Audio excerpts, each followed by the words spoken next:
College కాదు, BEd college. Okay.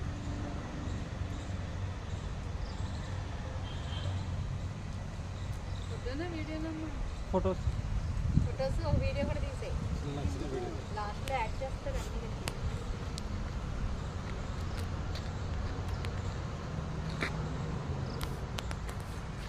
మాట్లాడండి, ఏమైనా మాట్లాడండి. మీరు మాట్లాడండి, ఎవరైనా.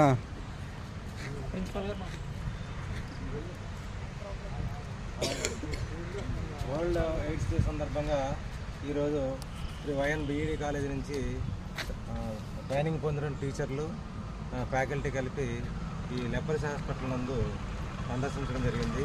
ఇక్కడ ఉన్నటువంటి రోగులకి కొన్ని పనులు, అలాగే వాళ్ళకి డైలీ నీడ్స్ సంబంధించిన థింగ్స్ని ఇక్కడ ఇవ్వడం జరిగింది.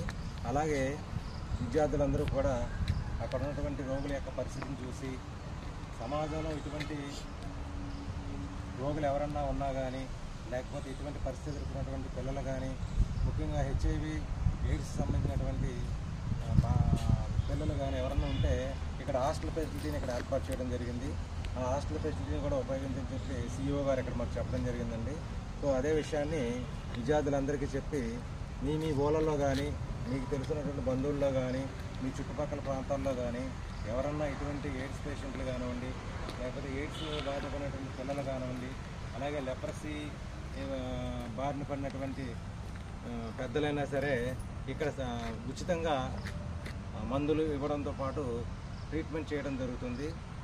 అంతేకాకుండా ఎయిడ్స్ బారిన పడిన పిల్లలకి హాస్టల్ వసతిని కల్పించి వాళ్ళకి ఏఆర్టీ డ్రగ్స్ ఇవ్వడంతో పాటు పూర్తిగా వాళ్ళని ఇక్కడే ఉంచి వాళ్ళకి ఇక్కడ ఎయిడెడ్ స్కూల్ ఒకటి ఉంది. ఆ స్కూల్లో విద్య నేర్పడం అనేది చాలా